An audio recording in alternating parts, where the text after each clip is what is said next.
students will do an experiment.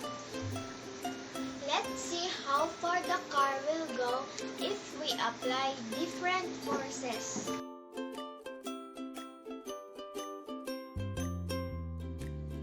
First, let's apply less force.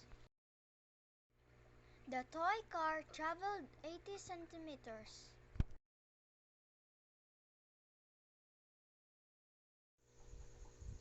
Now let's apply moderate force. The toy car reached 130 centimeters. Now let's apply with strong force and see what happened. The toy car covered more distance, 180 centimeters. Thank you for watching. Bye!